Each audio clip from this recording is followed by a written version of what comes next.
Alright guys, so on this episode of Leftover Makeover, we have some leftover fancy vegan cheese. This is the truffle chèvre from Rebel Cheese, I think.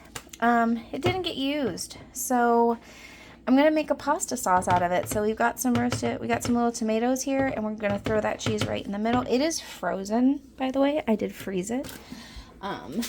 We are going to pop this in the oven, 400 degrees, and let this roast and bubble and all come together, and then I'll show you what we do next. Alright, we're going to throw this in the oven, and we're going to let it roast probably for 30 minutes, then we'll check on it. Alright, and this is after 30 minutes. Some of the tomatoes are blistering. The cheese is getting like spots on it, which is cool, but that's not what I want. So what I'm going to do is I'm actually going to mash this up, and then I'm going to add some onion and garlic. Alright, so I smushed it up. Now we're going to add garlic and onion. And if you have any more vegan cheese that you want to add, I would go ahead and add it here.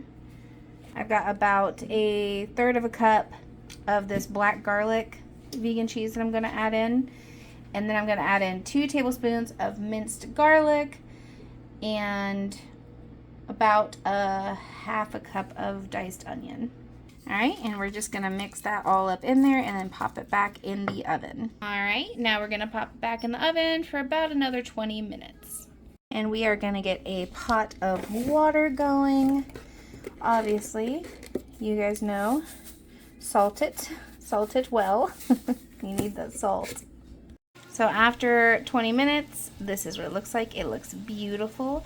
You can smash the tomatoes if you want, but I'm actually going to throw all of this in a blender. And our water is boiling, so now we're going to add our pasta.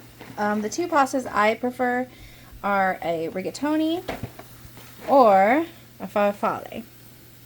So a little bow tie action there. So I'm going to use the rigatoni, and we're going to boil that. We're going to also scoop out some pasta water, and then after this cools down enough, we're going to throw that in our blender. Gosh, I wish you guys could smell how good my kitchen smells right now. Alright, so we're going to go ahead and take out a cup of pasta water. A little bit more than a cup, but just make sure you don't get any noodles in there. We're going to go ahead and start adding stuff to our blender. So we're adding all of that pasta water we just pulled out. And if you feel the need, go ahead and grab a little bit more just to keep on the side in case. I don't think we'll need it, but we might. We're going to add 1/4 cup of nutritional yeast because I love nutritional yeast. If you don't add it. We're next going to add 2 tablespoons of tomato paste, and I've got this Better Than Bouillon Italian herb. I'm going to add 2 teaspoons of this. Yes, it does have more garlic in it. No, I don't care. Alright, and I went ahead and added the tomatoes and the cheese, onion, garlic mixture, and we are going to go ahead and blend that up.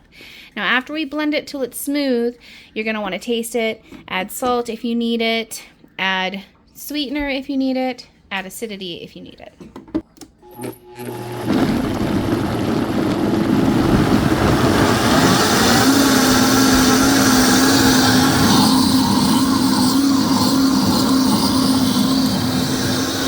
And just look at that creamy, luscious sauce. Oh my goodness. Let's go ahead and taste it. And I think it is perfect as it is. I'm not going to add any salt or anything.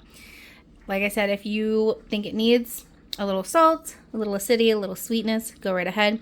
I would say that if I was going to add anything, it would be a little bit of sweetness. But I think it's just great as it is because I like that little bit of a bite. Alright, and when your rigatoni, or whatever pasta you chose, is done cooking, go ahead and drain it. We're going to add our sauce directly to the pan. And then we're going to add our pasta right back into the sauce. Go ahead and mix that around. Make sure all of your pasta is coated in this luscious sauce. Just look at that, guys. Oh my goodness. So gorgeous. If you had some fresh basil, I think that would go great in here at this step.